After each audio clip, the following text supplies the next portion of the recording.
नमस्कार दोस्तों, आपने सुना ही होगा age is just a number, लेकिन अगर इस चीज़ को हकीकत में देखना है तो हमारे साथ मौजूद हैं अनुपम खेर सर, जिनको देख के लगता है कि वक्त के साथ साथ आपकी उम्र भी कम होती जा रही है। क्या बात, थैंक यू। मेहनत कर रहा हूँ इसके ऊपर, और ऐसा नहीं है, ये तो भी कपड़े पहने हुए थे, यहाँ पर एक पट्टी लगी हुई है पीछे, मगर अपने आप को चुनौती देना बड़ा अच्छा लगता है। उसमें एक सेल्फ कॉन्फिडेंस की बात आती है। अपने होराइजन्स को बड़ा करना बहुत इम्पोर्टेंट है। हम क्या है, ज़िंदगी से समझौता कर लेते हैं, मगर ज़िंदगी के हालात से समझौता करना चाहिए। ज़िंदगी से जो आपको चैलेंज मिलते हैं उनसे समझौता नहीं करना चाहिए। तो गॉड हैज़ बीन काइंड कि, और ख़ासकर मैंने आई थिंक ऑल्सो शुरुआत की एक बुज़ुर्ग के रोल से, तो लोगों ने मुझे बूढ़ा होते नहीं देखा ही बूढ़ा हो गए, तो उसके हिसाब से मैं हमेशा यंग ही दिखूँगा।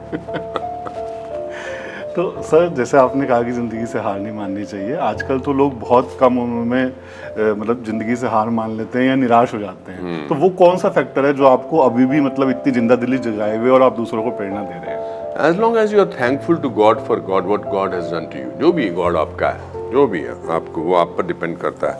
मगर देखिए, मेरी जर्नी, मैं एक फॉरेस्ट डिपार्टमेंट क्लर्क का बेटा हूँ। मैं 37 रुपये लेकर बॉम्बे आया था। आज मैं अपनी 523वीं फिल्म की बात कर रहा हूँ और 537 फिल्में कर चुका हूँ जब से ये फिल्म शुरू हुई, और जब से अभी आज की डेट में 14 फिल्में मैंने और साइन कर ली हैं और शूट भी कर ली हैं। तो हम शुक्रगुजार नहीं होते हैं ऊपर वाले का, हम हमेशा निराश ही रहते हैं कि क्या हो गया यार, मेरे को और कुछ मिल सकता था। मेरे दादाजी एक बड़ी अच्छी बात कहते थे सुख और दुख आपके हाथ में है। आप बहुत दुखी हो सकते हैं ये सोच के कि कितने लोग आपसे अच्छे हैं, मगर आप बहुत सुखी हो सकते हैं कितने लोग आपसे बुरी हालत में हैं। और दुनिया को ऐसा कोई आदमी नहीं है जिसकी, और या इंसान नहीं है जिसके पास खुशी का ये रीज़न नहीं हो सकता है। हम तो 5 स्टार होटल के बॉल रूम में बैठे इंटरव्यू कर रहे हैं, बाहर दरबान है, उसके साथ ये जो होटल में नौकरी कर रहे हैं, उनको देखिए खुश होके। ये जो लग्जरी है ना, ये अपसेट होने की, ये लग्जरी जो है ये कामयाब लोगों की है।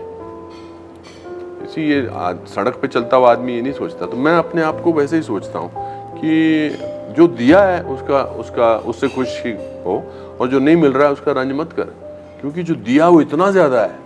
आपको भी देख लीजिए, आप अपनी ज़िंदगी को अगर अवलोकन करेंगे उसका, तो आपको लगेगा कि हाँ, I am very happy man. The people behind the camera, they should be happy, everybody should be happy. रोज़ सुबह उठते आपकी आँख खुलती है और आप सांस लेते हैं, इसका मतलब आप बहुत ही किस्मत वाले हैं। तो मेरा असूल वो है। और मेरे फादर कहते थे कि the easiest thing in the world is to make somebody happy, कि सबसे आसान काम दुनिया में किसी को खुश करना है या किसी को खुश बनाना है। मैं कोशिश करता हूँ कि वही है। जी सर। सर, ये आपकी फिल्म जो इस हफ्ते रिलीज़ हो रही है, IV71, ट्रेलर बहुत पसंद किया जा रहा है फिल्म का, कल स्पेशल स्क्रीनिंग भी थी। तो सर, मैं जानना चाहता हूँ कि जब ये मिशन हुआ 1971 में, उस समय आपकी उम्र क्या थी? क्या उस दौर की कुछ यादें हैं आपको? 71 वॉर में मैं देखिए, मैं अपने देश से 8 साल छोटा हूँ। 47 में देश आज़ाद हुआ था और 55 में मैं पैदा हुआ था।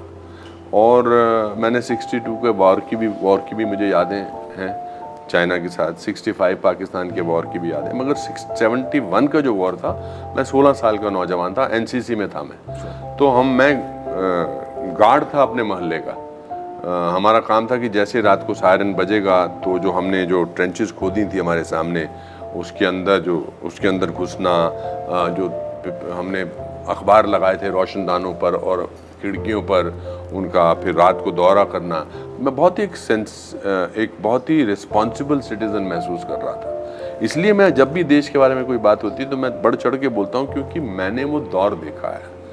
मैंने वो दौर एज ए यंग पर्सन देखा है, यंग बॉय देखा है। मेरे चेहरे, मेरे जहन में वो इम्प्रेशंस हैं। शिमला में हेडक्वार्टर था वेस्टर्न कमांड का, मैं अपने फौजियों को देखा है, लोगों को खून देते हुए देखा है जवानों के लिए। So I remember that, but I don't remember this incident. ये क्योंकि इंटेलिजेंस ब्यूरो जो अनसंग हीरोज़ हैं, जिनके बारे में कोई जानता नहीं है, ये चुपचाप, अभी मुझे किसी ने मैसेज भेजा है अभी कि इसका जो इस मिशन का जो पायलट था, उसका वो एक कश्मीरी पंडित था। क्योंकि अब धीरे धीरे इनकी बातें खुल रही।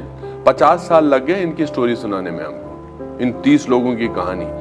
और मेरे खुद के चाचा जो हैं प्यारेलाल खेर जी, मेरे फादर के सबसे छोटे भाई, वो इंटेलिजेंस ब्यूरो में ही थे।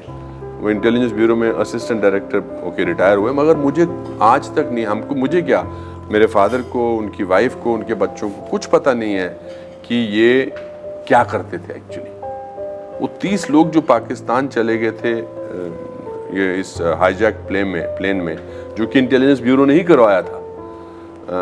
कल तो फिल्म देख के रोंगटे खड़े हो गए सबके, हमारे भी, मैं भी खुद भी, कि कैसे किया होगा उन्होंने। ना कोई हथियार लेकर गए थे, ना कुछ लेकर गए थे, और 30 के 30 वापस अपने मुल्क वापस आ गए थे। तो क्या दिमाग था उनका, पर कोई जानता नहीं उनके बारे में। They don't know, we don't know about them. Means I am very proud of our armed forces, but I'm equally proud after this film about our intelligence bureau officer, and that's what this film is all about. People should see this film to enjoy their freedom. There have been sacrifices of all these people. अभी भी ना जाने कितने लोग होंगे जो intelligence bureau के हिसाब से काम करते हैं, देश में और देश के बाहर भी। तो ये फिल्म IB-71 इसलिए बड़ी इम्पॉर्टेंट है क्योंकि ये पहली बार इस तरह की फिल्म जो इनके बारे में, रॉ के बारे में बनी है। मैंने खुद उसमें काम किया, बेबी थी, इस तरह की, नाम शबाना थी। मगर IB-71 is unbelievable thriller as a cinema also. I am not only saying as a tribute to these people. ये बुरी फिल्म होती तो और अच्छा नहीं लगता, मगर चूंकि ये फिल्म संकल्प ने इतने प्यार से बनाई, संकल्प ने गाजी अटैक भी बहुत अच्छी बनाई थी। ये तो बहुत ही कमाल की फिल्म है। सर जैसे आपने बताया कि आप NCC कैडेट भी थे, आप शिमला में फौजियों को देखते थे, तो सर जो एक उम्र होती है, आपने बताया उस समय 16 साल के, तो एक जोश होता है, तो मन में कभी ऐसा भी ख्याल आया कि मुझे फौज में चले जाना? मैं जाना चाहता था, मगर मुझे एक्टिंग ज़्यादा अच्छी लगती थी। मैं जाना चाहता था। मैं एक दिन खून भी देने चला गया था हमारे कॉलेज में 1971 वॉर में ही। हमारे कॉलेज में एक मेजर आए और उन्होंने एक स्पीच दी। मैं बहुत पतला था, बहुत ही पतला था, मतलब जो स्टिक जैसा होता ना वैसा पतला था। और उन्होंने स्पीच दी और बोला कि हम चाहते हैं कि देश के जवानों के लिए खून दिया जाए, देश सरहद पर जो है वो लड़ रहे हैं, और ये है। तो बस आई थी जो स्टूडेंट्स को और टीचर्स को बस में बिठा के खून के शिविर में ले जाने वाले थे, ब्लड डोनेशन कैंप में। तो मैंने वो स्पीच सुन के मुझे ऐसा जोश आ गया कि मैं भी जोश के में वो बस पे चढ़ने लगा। तो मुझे मेजर कहता, आर यू श्योर? तो मैंने कहा हाँ, मैं खून देना चाहता हूँ। और मैं खून देने चला गया तो डॉक्टर कहता, आर यू श्योर? मैंने कहा मेरा खून निकालो, मुझे देश के लिए खून देना है। 300 सीसी निकाला, मैं उठा ही नहीं। फिर मुझे वापस खून डालना पड़ा उठाने के लिए। But what I am trying to say that I have seen that, I have experienced that. Today's generation needs to know what our armed forces and our intelligence bureau officers do, our raw agents do, to keep us secure and happy, to keep us. They should. तो ये film जो है उसके बारे में awareness जगाएगी, इसलिए इनको इसका देखना जरूरी है। तो सर जैसे आपने बताया कि 50 साल लग गए इस तरह की कहानी को सामने लाने में, और पीछे हम देख रहे हैं कुछ इस तरह की और फिल्म आई जो हमारे देश के अनसंग हीरोज की कहानियां सुनाती हैं।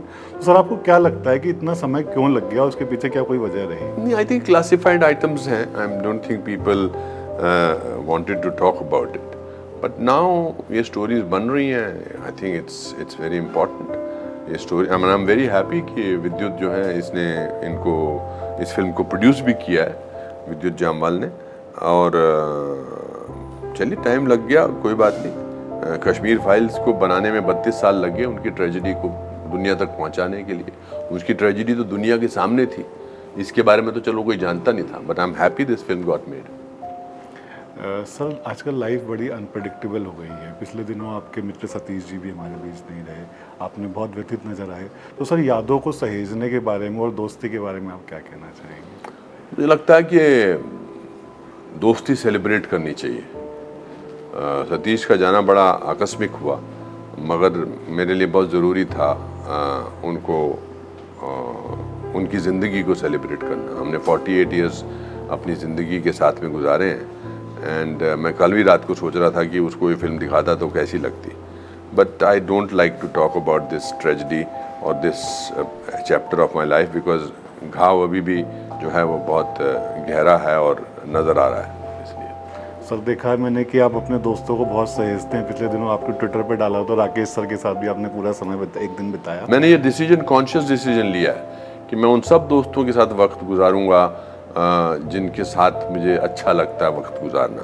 तो मैं कॉन्शियस एफर्ट करके राकेश रोशन जी के फार्म हाउस पे गया, बहुत खूबसूरत हाउस है, मैंने पूरा दिन गुजारा, मैं रात को उधर ही रहा और मैं चाहूँगा कि मैं बाकी दोस्तों को भी मिलूँ ऐसे।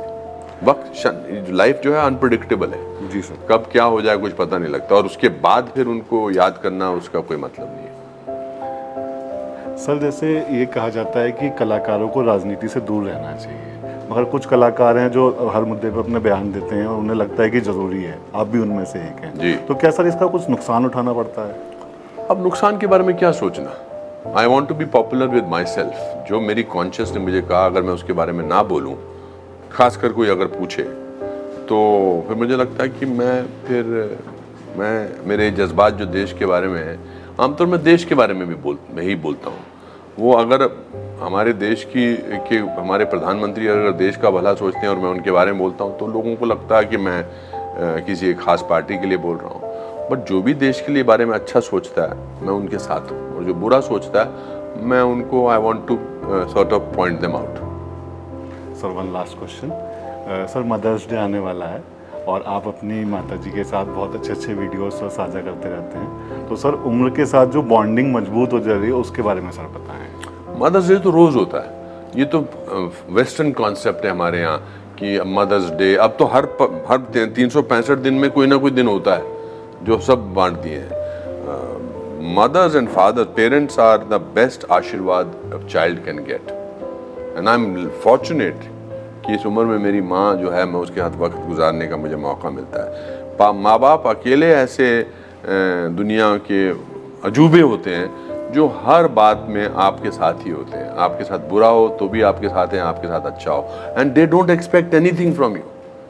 वो सिर्फ आपका भला ही अच्छा सोचते हैं। तो उनका आशीर्वाद हमारे सर पर रहना बहुत ज़रूरी है, और उस आशीर्वाद के लिए उनको सिर्फ कुछ नहीं चाहिए, आप उनसे। मेरी माँ रोज़ सुबह 8:30 बजे मुझे फ़ोन करती है और मैं अगर कहीं होता हूँ तो उसको टेंशन हो जाती है। सो आई एम जस्ट मुझे अच्छा लगा कि ये जो मैं दुलारी जी के साथ, मेरी मदर के साथ जो वीडियो बनाता हूँ, वो दुनिया का 1% भी अगर और हुआ है, लोगों का रवैया अपने माँ बाप के प्रति थोड़ा चेंज हुआ है। मुझे वो लोग अच्छे नहीं लगते जो माँ बाप को अपने क्योंकि जस्ट बिकॉज वो बुज़ुर्ग हो गए हैं एक कोने में बिठा कर रखते हैं। माँ बाप का दर्जा भगवान के बाद उनका दर्जा होना चाहिए। जैसे मंदिर होता है वैसे ही नेक्स्ट प्लेस उनका होता है।